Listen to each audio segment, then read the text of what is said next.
F&O junction में आपका स्वागत है। आपके साथ मैं हूं मानसी दवे। और भारतीय बाजार में हमने देखा कि काफी हद तक उतार चढ़ाव भरे सेशन के साथ शुरुआत होती हुई दिखी और इस वक्त अगर बाजार को देखें तो मूड माहौल जो है कमजोरी भरा ही नजर आ रहा है। चलिए बाजार की बड़ी बातों के साथ शुरुआत करते हैं, उसके बाद हमारे एक्सपर्ट्स को जोड़ लेते हैं, उनसे समझने की कोशिश करते हैं कि आज बाजार में किन लेवल्स पर कहां खरीदारी होनी चाहिए, एक्शन कहां दिख रहा है, स्टॉक स्पेसिफिक मूवमेंट क्या हो रही है। बड़ी बातें आपके टीवी स्क्रीन पर आ जाएगी। 6 दिनों की तेजी पर ब्रेक लगता हुआ दिखा है। निफ्टी के लिए 16,500 अब जो है वो सपोर्ट बनता हुआ इस वक्त 16,600 के आसपास करीब 115 अंकों की बिकवाली के साथ निफ्टी में ट्रेड्स नजर आ रहे हैं। मंथली एक्सपायरी के इस हफ्ते में कितनी वॉलेटिलिटी होगी वो देखना काफी जरूरी होगा। इस बीच Kotak bank, Axis bank, SBI ने निफ्टी बैंक पर दबाव खास तौर से बनाया है। 172, 180 अंकों की बिकवाली के साथ बैंक निफ्टी 36,567 के आसपास ट्रेड करता हुआ। बैंकिंग स्पेस में जो बिकवाली है उसके चलते हम देख रहे हैं कमजोरी हावी होती हुई। कमजोर Q1 नतीजों के बाद रिलायंस में करीब 3.5% की बिकवाली हमने देखी है। अब लाल निशान के साथ एंटिसिपेटेड था। आज सुबह भी हम देख रहे थे ओवरऑल मिस ऑफ नंबर्स हमने देखा। Of course on the face of it अगर इंडिविजुअली नंबर्स को देखेंगे स्ट्रेंथ कुछ हद तक दिखेगी, लेकिन अनुमान से कमजोर और O2C कारोबार में सबसे ज्यादा कमजोरी जो देखने को मिली उसका एक इम्पैक्ट है जो कि रिलायंस के काउंटर पर रिफ्लेक्ट होता हुआ नजर आ रहा है। सेक्टर स्पेसिफिक अगर बाजार को समझेंगे, सिर्फ निफ्टी मेटल इंडेक्स को देखें, करीब 1.25% की तेजी 60 अंकों की बढ़त के साथ ये ट्रेड करता हुआ दिख रहा है। लेकिन इसके अलावा तमाम सेक्टर्स, तमाम पॉकेट्स में जहां पर भी आप नजरें दौड़ाएंगे लाल निशान के साथ बिकवाली का दबाव ही पाएंगे। बिकवाली के साथ तमाम सेक्टर्स, तमाम पॉकेट्स में कामकाज और ऐसे में इंडिया विक्स को देखना काफी जरूरी है क्योंकि वॉलेटिलिटी जो है लगातार बढ़ती हुई दिख रही है। 7% यहां पर उछाल हम इंडिया विक्स में देख चुके हैं। 18 के करीब ये वापस आता हुआ। क्लियरली ट्रेंड जो है 20 के बाद बदला था, उसके बाद जैसे जैसे कमजोरी वहां आ रही थी सेंटिमेंट्स बाजार के लिए बुलिश थे। लेकिन इस वक्त जो बढ़त हम इंडिया विक्स में देख रहे हैं उसे ध्यान से देखिए, 7% का उछाल है, which is a big concern for that matter. लेकिन चलिए आगे बढ़ते हैं, हमारी एक्सपर्ट को हमारे साथ जोड़ लेते हैं, उनसे बातचीत करते हैं। मोतीलाल ओसवाल की शिवांगी साडा हमारे साथ जुड़ गई हैं। शिवांगी, गुड आफ्टरनून, स्वागत है आपका 18 आवर स्वदेश पर। 16,600 के आसपास हम देख रहे हैं निफ्टी में ट्रेड्स नजर आ रहे हैं। अब नए सपोर्ट 16,500 के आसपास बिल्टअप होते हुए बैंक निफ्टी में भी बिकवाली का दबाव, हर तरफ कमजोरी छाई है और मंथली एक्सपायरी बस गुरुवार को होने वाली है। ऐसे में आज का सेटअप जो कि कमजोरी नजर आ रही है, आपके हिसाब से स्ट्रैटेजी क्या बिल्ट होनी चाहिए? जी नमस्कार, बहुत धन्यवाद मानसी। तो हमने देखा कि एक बहुत ही शानदार रैली के बाद जो पिछले हफ्ते हुआ है, आज निफ्टी ने अपने हायर लोज फॉर्मेशन को नेगेट किया है 6 सेशंस के बाद और आज एक ब्रीदर भी ले रहा है। कंसर्न की बात यह है कि इंडिया विक्स काफी हाई है, जो बुल्स को इनिशियल टिक से ही काफी डिस्कम्फर्ट दे रहे थे। तो यहाँ पे कोई भी बाउंस जो है वो यूटिलाइज हो सकता है एज अ सेलिंग अपॉर्चुनिटी। और आज का जो दायरा है वो मुझे लग रहा है 16,442 और ऊपर की तरफ 16,700 का बन रहा है।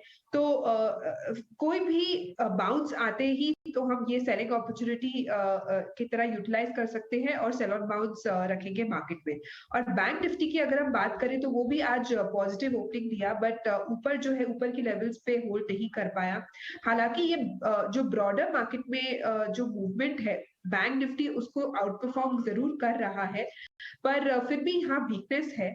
और ऊपर एक 37,000 का एक स्ट्रॉन्ग रेजिस्टेंस है, नीचे 36,250 तक लेवल्स जा सकता है। ठीक है, सैलॉन बाउंस के यहाँ पर स्ट्रैटेजी बनती हुई, बाजार का मूड माहौल जो है ब्रेथ का यहाँ पर सेंटिमेंट कमजोर नजर आ रहे हो, इसी के चलते एक्सपर्ट्स की राय बनती हुई वॉलेटिलिटी है और ये पूरे हफ्ते जारी रहने की संभावना नजर आ रही है। लेकिन चलिए आगे बढ़ते हैं और अब आपको कुछ थीम बेस्ड स्टॉक्स वायदा बाजार में दिखाते हैं। शॉर्ट बिल्टअप की तरफ पहले नजर करते हैं।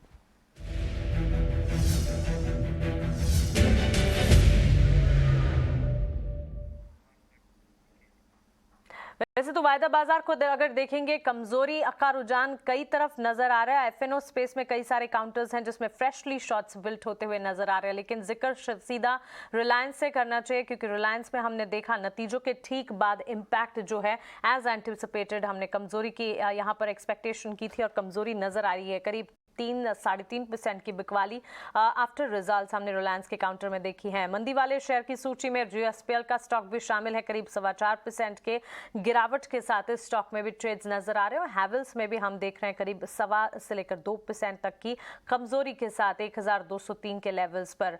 शिवांगी, रिलायंस पर सबसे पहले आपसे आपकी राय जानना चाहेंगे क्योंकि कमजोर यहाँ पर काउंटर ट्रेड करता हुआ नजर आ रहा है और ऑफ कोर्स एक्सपेक्टेशंस जैसी हमने देखी थी उसके हिसाब से नंबर्स आते हुए नहीं दिखे हैं और इसी के चलते हमने देखा इनफैक्ट O2C कारोबार जहां पर खास तौर से नजरें थी उसका जो प्रदर्शन देखने को मिला उसका भी एक इम्पैक्ट है जो कि कारोबार पर बड़े पैमाने पर पड़ता हुआ नजर आया और बिकवाली का दबाव यहां पर हम देख रहे हैं।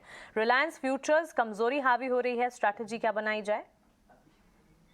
जी तो रिलायंस की अगर हम बात करें तो आज क्योंकि बाजार भी होल्ड नहीं कर रहा है और जो है ये हैवी वेट काउंटर भी आज काफी इसमें गिरावट देखने को मिला है।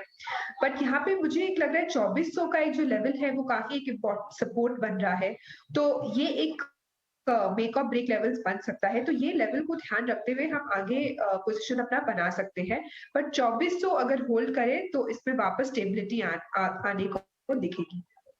ठीक है, 2400 के लेवल्स को अगर इंटैक्ट रखता है तो स्टेबिलिटी एक बार के लिए एक्सपेक्ट की जा सकती है, लेकिन फिलहाल कमजोरी जो है वो हावी होती हुई दिख रही है जिस पर खास तौर से हमें नजर रखनी चाहिए।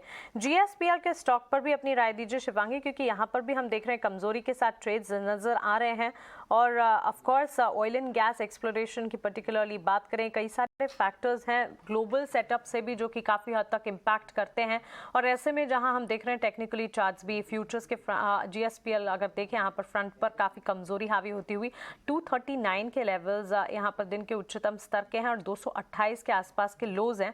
ये टुवर्ड्स डे लो कैश मार्केट में तो ट्रेड कर रहा है। फ्यूचर्स पर राय क्या होगी? जी इस स्टॉक की अगर हम बात करें तो हमने देखा फ्राइडे जितना भी गेन्स हुआ था स्टॉक में वो सारे जो है वो गिव अप हो चुके हैं आज के दिन में और आज का जो गिरावट देखने को मिला है।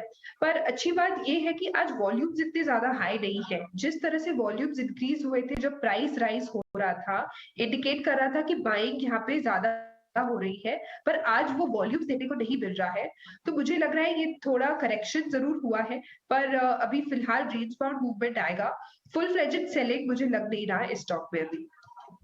फुल फ्लेजेड सेलिंग फिलहाल नहीं है, लेकिन आज के लेवल्स को अगर देखें लाल निशान के साथ कमजोरी हावी होती हुई जरूर दिख रही है। शिवांगी, इस बीच हैवेल्स में पिछले एक महीने की तेजी जो है वो हवा होती हुई नजर आई है। पिछले 5 ट्रेडिंग सेशन में भी हमने कोई खास अप मूव्स देखे नहीं। हालांकि नंबर्स की अगर बात करें Q1 रिजल्ट्स में प्रॉफिट फिगर में अच्छी मजबूती हमने जरूर देखी थी और यहाँ पर काफी हद तक कारोबार में कन्विक्शन विस्तार प्लान्स को लेकर भी काफी हद तक हमने देखा था कि मैनेजमेंट की तरफ से गाइडलाइंस आती हुई नजर आई थी। आज के सत्र में भी अगर देखें कैश मार्केट F&O हर तरफ हम हैवेल्स के स्टॉक में कमजोरी के साथ ट्रेड्स जरूर देख रहे हैं। स्ट्रैटेजी क्या बनाई जाए? क्या यहाँ से और ज्यादा बिकवाली आप एंटिसिपेट कर रही हैं? जी अगर हैवेल्स की बात करें तो वीकली फ्रेम में इस स्टॉक ने नेगेशन किया है जो इंडिकेट कर रहा है कि यहाँ पे सेलिंग प्रेशर आ चुका है और मुझे लग रहा है यहाँ पे 1150 तक का लेवल्स अभी बन सकता है हैवेल्स पे। 1225 का हम स्टॉप लॉस मेंटेन करें और इस पे हम अकॉर्डिंगली सेल ट्रेड कर सकते हैं। ओके, सेल कॉल्स इनिशिएट करने की राय तो यहाँ पर क्लियरली शॉर्ट्स बिल्ट अप होते हुए ताज़ा यहाँ पर देखने को मिले, जिसके चलते ये तमाम स्टॉक्स जीएसपीएल, रिलायंस और साथ ही हैवेल्स पर स्ट्रैटेजी शिवांगी की तरफ से फ्यूचर्स में आप बिकवाली की रणनीति बनती हुई 1150 के टारगेट्स को मानकर चल सकते हैं। 1225 का आपको यहाँ पर स्टॉप लॉस लगाना है। 1203 के लेवल्स पर हम देख रहे हैं करीब 2% की बिकवाली के साथ इस स्टॉक में ट्रेड नजर आ रहा है। लेकिन चलिए आगे बढ़ते हैं, एक और स्पेस समझ लेते हैं, एक और थीम और शेयरों में जहां अनवाइंडिंग हो रही है उसका रुख करते हैं। अनवाइंडिंग वाले शेयर्स में शिवांगी आपसे जानना चाहेंगे, डालमिया भारत जैसे स्टॉक्स में कुछ हद तक अनवाइंडिंग होती हुई नजर आ रही है। एस्कॉर्ट्स और साथ ही एयू स्मॉल फाइनेंस भी 2 से लेकर 3% तक की बिकवाली का दबाव यहां पर बनता हुआ देखने को मिल रहा है। टेक्निकली एक बार देखें और बताएं यहां पर किन लेवल्स पर ट्रेड करना चाहिए, स्ट्रैटेजी क्या बिल्टअप होनी चाहिए। डालमिया भारत तो हम देख भी रहे हैं पिछले कुछ सेशन से जो मूवमेंट है वो मूवमेंट फिलहाल इंटैक्ट रह नहीं पा रही है। जी डालमिया भारत की अगर हम बात करें तो अभी भी इसका जो चार्ट स्ट्रक्चर है वो अभी भी पॉजिटिव ही है, नेगेटिव टर्न नहीं हुआ है। वीकली जो है वो हायर लोज बनाते जा रहा है ये स्टॉक और जिस तरह से इसमें रैली आई है थोड़ी बहुत प्रॉफिट बुकिंग डिक्लाइन अभी आज देखने को मिल रहा है। पर जब तक ये मुझे लग रहा है 1500 तक के लेवल्स नहीं तोड़े, तब तक ये बाय ऑन एनी डिप्स है, क्योंकि जिस तरह से ये काउंटर स्ट्रांग है, तो इसमें हम definitely buy on any dips कर सकते हैं, 1500 का एक लेवल ध्यान रखते हुए। ठीक है, तो चलिए ये राय आपको मिलती हुई डालमिया भारत के स्टॉक में 1500 के लेवल्स को खास तौर से ध्यान में रखा जाए और करंट लेवल्स पर भी चार्ट्स जो हैं इनके पॉजिटिव नजर आ रहे हैं। गिरावट में खरीदारी के मौके अब भी ढूंढे जा सकते हैं, लेकिन कॉशियस नजरिया जरूर यहाँ पर आप बनाकर चले। ये राय आपके लिए। चलिए आगे बढ़ते हैं। एफएनओ में तेजी वाले स्टॉक्स यानी कि लॉन्ग बिल्टअप कहाँ हो रहे हैं उस पर एक बार नजर डालते हैं।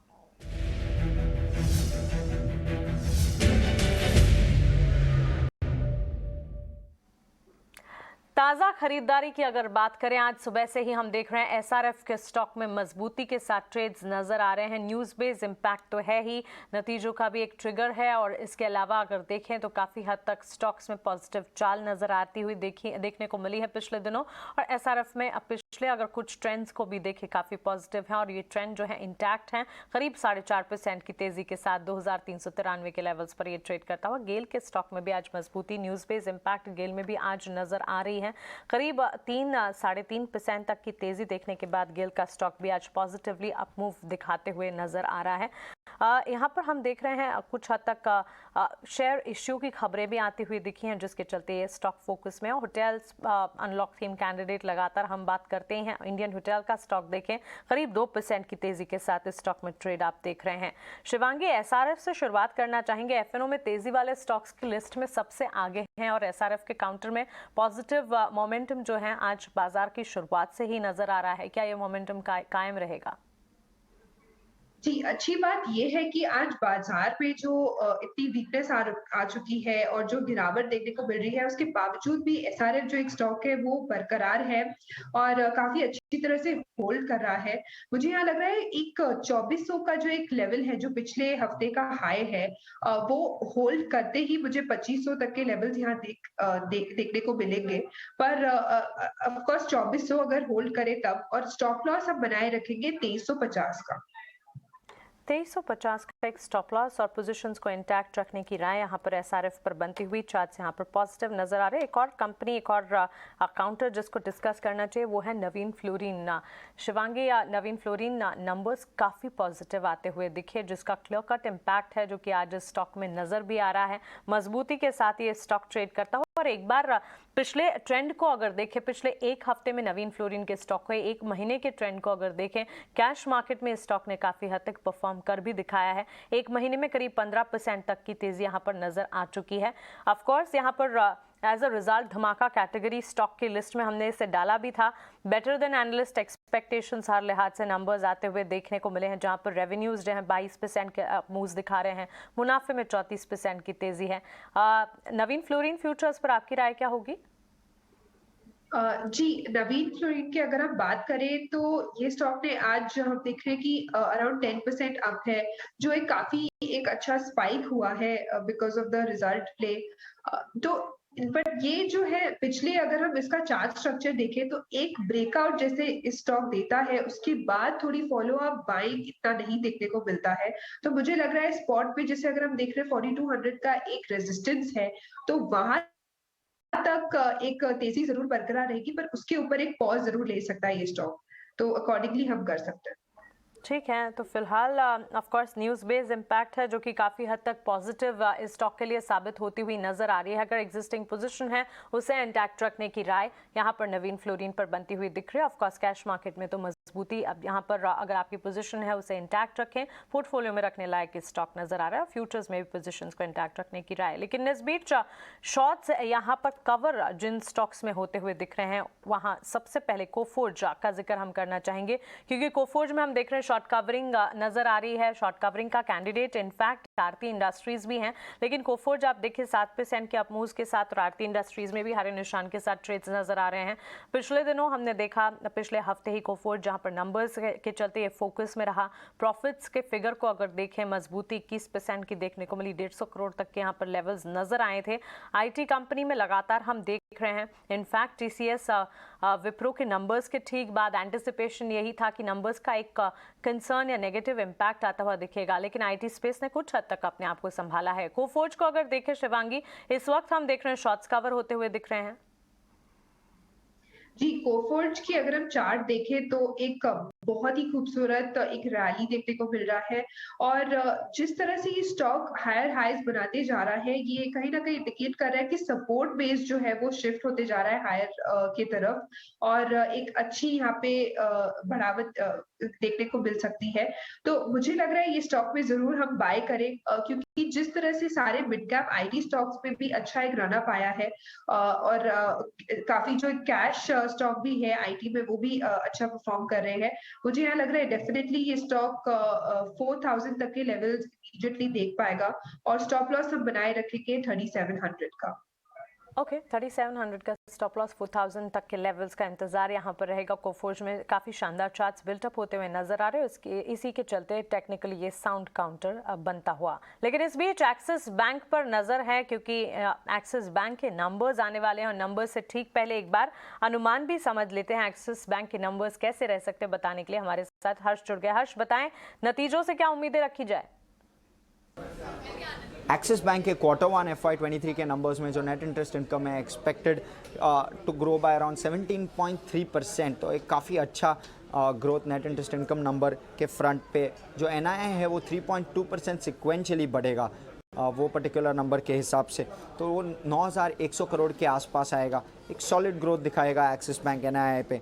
पर जो ऑपरेटिंग प्रॉफिट है एब्सोल्युटली फ्लैट जब हम देख रहे हैं ईयर ऑन ईयर बेसिस पे, सिक्वेंशली स्लाइटली कम और ईयर ऑन ईयर बेसिस पे absolutely flat. Of course increasing interest rate का जो ट्रेंड है जिसके वजह से ऑपरेटिंग प्रॉफिट पे प्रभाव पड़ेगा क्योंकि ट्रेजरी लॉसेस बुक होंगे, जो कि सारे बैंक्स कर रहे हैं, सिर्फ एक्सिस बैंक का नहीं है ये मामला। जब हम प्रोविजंस को देखें हायर आएंगे, अराउंड 40 to 50% हायर आएंगे जब हम सिक्वेंशली देख रहे हैं, per year on year basis पे 50% से घटेगा वो प्रोविजंस का नंबर, जिस पे पैट पे भी प्रभाव और एक अच्छा असर पड़ेगा।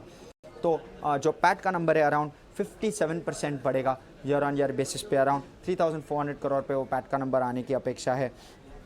और पैट का नंबर स्लाइटली घटेगा क्योंकि वो प्रोविजंस हायर आए हैं, तो अराउंड 1400 करोड़ के प्रोविजंस आए हैं जो कि लास्ट टाइम अराउंड 988 करोड़ पे थे। तो वो पर्टिकुलर नंबर पे नज़र रहेगी एनालिस्ट की। जब हम बैलेंस शीट साइड को देखें, अभी जो एडवांसेस का नंबर है अराउंड 7,25,000 करोड़ पे वो एडवांसेस का नंबर आएगा, जो कि एक 17.9% ग्रोथ बताएगा। और जो डिपॉजिट्स का नंबर है वो भी अराउंड 8.5 लाख करोड़ के जस्ट नीचे आने की अपेक्षा है, वो भी अराउंड 17.6%। एक काफ़ी हेल्दी ग्रोथ नंबर्स दोनों sides of the balance sheet पे एक्सिस बैंक दिखाएगा। ऑफ कोर्स अब देखना है कि फाइन प्रिंट क्या कहता है, पर नज़र एक्सिस बैंक पे।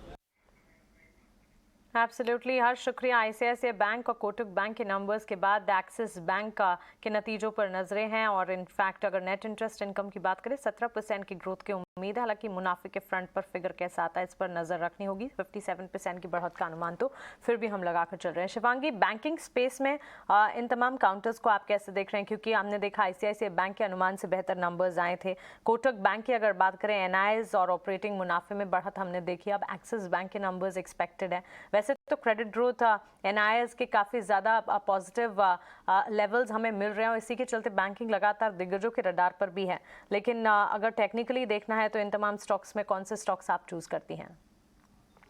जी, एक्सिस बैंक जरूर एक अच्छा काउंटर है बैंकिंग स्पेस में जिसपे एक अच्छी बढ़त एक्सपेक्टेड है। आज भी जो हम देख रहे हैं वो एक थोड़ा प्रॉफिट बुकिंग हो रहा है, पर फिर भी ये स्टॉक स्ट्रॉन्ग है।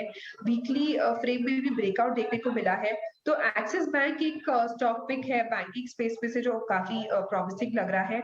और अगर मैं थोड़ा एक्सटेंड करूं स्पेस, अगर हम फाइनेंशियल स्पेस में जाए तो मुझे एचडीएफसी लिमिटेड भी काफी अच्छा लग रहा है। ये स्टॉक जो है वीकली फ्रेम में अपवर्ड्स ट्रेंड कर रहा है और एक ब्रेकआउट दिया है, प्राइस वॉल्यूम ब्रेकआउट फ्राइडे को। तो मुझे ये एचडीएफसी और एक्सिस दोनों ही काफी अच्छे लग रहे हैं इस फाइनेंशियल स्पेस में से। ओके, फाइनेंशियल स्पेस में यहाँ पर एचडीएफसी लिमिटेड पर भी फोकस एक्सिस बैंक पर भी नजर यहाँ पर ऑफकोर्स नंबर्स से ठीक पहले हम देख रहे हैं स्टॉक में मूवमेंट नजर आ रही है, लेकिन एक्सपेक्टेशंस यही है कि एनआई का फिगर जो है बढ़कर आ सकता है, मुनाफे के फ्रंट पर भी नजर रहेंगी। लेकिन इस बीच स्टील मेटल पैक भी लगातार फोकस में। आज तो हम जैसे देख रहे हैं मेटल सेक्टर ही है जो कि परफॉर्म कर रहा है। ऐसे में जेएसडब्ल्यू स्टील के नंबर्स ओवर द वीकेंड हमने देखे मिले जुले सेट ऑफ नंबर्स थे, उन्होंने अपने केपिक्स प्लान्स को भी घटाया, लेकिन टाटा स्टील के नतीजे भी आने वाले हैं। ये नंबर्स कैसे रह सकते हैं ये समझ लेते हैं। बताने के लिए आशीषा हमारे साथ जुड़ गई हैं। बताएं आशीषा, टाटा स्टील के नंबर्स एक्सपेक्टेशंस क्या हैं? Sequentially weak set of numbers expect कर रहे हैं हम टाटा स्टील के लिए इस क्वार्टर में। याद रखें गवर्नमेंट ऑफ इंडिया ने एक्सपोर्ट ड्यूटी इंपोज की थी मई के महीने में, और इसी के चलते वॉल्यूम्स में एक बड़ा ड्रैग देखने को मिल सकता है सीक्वेंशियल बेसिस पर, जिसके कारण टॉप लाइन में डिक्लाइन देखने को मिलेगा क्वार्टर ऑन क्वार्टर बेसिस पर। रियलाइजेशंस पर टन थोड़े से हायर साइड पे हो सकते हैं, अराउंड 3000 रुपीज़ पर टन का इंक्रीज हम देख सकते हैं रियलाइजेशंस में, लेकिन उसके बावजूद एबिटा पर टन सीक्वेंशियल बेसिस पर डिक्लाइनिंग ट्रेंड पर रहेगा। और कोकिंग कोल और आयरन और प्राइसेस हायर साइड पे थे, और इसी के चलते मार्जिन्स और एबिटा पर टन में इस क्वार्टर में हम सीक्वेंशियल डिक्लाइन देख सकते हैं। रेवेन्यू की बात करें तो अराउंड 60,615 करोड़ रुपीस के आसपास रेवेन्यू आ सकता है इस क्वार्टर में, जो 13% का फॉल होगा सीक्वेंशियल बेसिस पर। इनफैक्ट एबिटा मार्जिन्स में भी अराउंड 300 बेसिस पॉइंट्स का कॉन्ट्रैक्शन एक्सपेक्ट कर रहे हैं हम इस क्वार्टर में। अराउंड 18.5% के आसपास एबिटा मार्जिन्स आ सकते हैं वर्सेस 21.7% जो कंपनी ने क्वार्टर 4 FY22 में रिपोर्ट किए थे। In fact profit after tax around 7,200 crore के आसपास आ सकते हैं इस क्वार्टर में। 26% का ड्रॉप होगा प्रॉफिट आफ्टर टैक्स में क्वार्टर ऑन क्वार्टर बेसिस पर। इसका मेन रीज़न वॉल्यूम्स में एक डिक्लाइन देखने को मिला। इस क्वार्टर में वॉल्यूम्स अराउंड 22% से ड्रॉप हो सकते हैं टाटा स्टील के लिए। 4 मिलियन टन्स के आसपास वॉल्यूम्स आएंगे वर्सेस 5.11 मिलियन टन्स जो कंपनी ने क्वार्टर 4 FY22 में रिपोर्ट किया था। बाकी इंटरनल्स की बात करें तो रियलाइजेशंस पर टन अराउंड 3000 रुपीज़ पर टन के आसपास बढ़ सकते हैं इस क्वार्टर में, because steel prices higher side पे थे। In fact year on year basis पर अराउंड 7% का इंक्रीज देखा हमने स्टील प्राइसेस में, और क्वार्टर ऑन क्वार्टर बेसिस पर स्टील प्राइसेस 3% से हायर थे। लेकिन इसके बावजूद एबिटा पर टन और मार्जिन्स में कॉन्ट्रैक्शन देखने को मिल सकता है। सो ऑल इन ऑल इस क्वार्टर में weak set of numbers expected है। एक्सपोर्ट ड्यूटी के कारण वॉल्यूम्स में एक डिसरप्शन देखने को मिल सकता है, और उसी के चलते टॉप लाइन में एक ड्रैग आ सकता है सीक्वेंशियल बेसिस पर। ओके, सीक्वेंशियल बेसिस पर ड्रैग देखने को मिल सकता है टाटा स्टील के नंबर्स से ठीक पहले। अगर देखें 2.25% के अप मूव्स यहाँ पर स्टॉक में नजर आ रहे हैं। शिवांगी, स्टॉक स्पेसिफिक रिकमेंडेशंस में आपके टाटा स्टील भी है वो, और कौन से ट्रेडिंग पिक्स हैं आप बताएं? जी, स्टॉक रिकमेंडेशन में से आज पहला पिक मेरा रहेगा टाटा स्टील। तो हमने देखा कि एक रेंज से निकल रहा है और हायर हाइज बनाते जा रहा है पिछले 4 हफ्तों से, जो एक बेस शिफ्ट हो रही है हायर बेस की तरफ। तो यहाँ पे मेरा 1000 का एक टारगेट बन रहा है। स्टॉप लॉस हम बनाए रखेंगे 936 का। दूसरा पिक मेरा रहेगा सेल ऑन वोल्टास। तो हम देख रहे हैं कि ये लोअर लोज बनाते जा रहा है कंटिन्यूसली, और स्टॉक काफी वीकनेस पे भी आ चुका है। मैकेनिकल इंडिकेटर जो है वो भी एक सेल सिग्नल दे रहे हैं। तो यहाँ पे मुझे लग रहा है वोल्टास एक सेल कॉल है जिसका टारगेट 950 बन रहा है। स्टॉप लॉस हम मेंटेन करेंगे 1015 का। ओके, तो चलिए 2 कॉल्स शिवांगी की तरफ से। वोल्टस पर फ्यूचर्स 950 के टारगेट्स को ध्यान में रखते हुए सेल कॉल इनिशिएट करने की राय। टाटा स्टील में अभी कन्विक्शन यहाँ पर शिवांगी की तरफ से बनता हुआ दिख रहा है। 22 अभी भी यहाँ पर आते हुए 1000 के टारगेट्स को ध्यान में रखा जाए। शिवांगी, शुक्रिया आपका हमारे साथ जुड़ने के लिए, वायदा बाजार पर अपनी स्ट्रैटेजी हमें बताने के लिए, ट्रेडिंग पिक्स हमारे साथ शेयर करने के लिए। और चलिए इसी के साथ FNO जंक्शन को हम यहीं समेटने जा रहे हैं। मुझे दीजिए इजाजत, लेकिन आगे आपके लिए लेकर आएंगे मिड कैप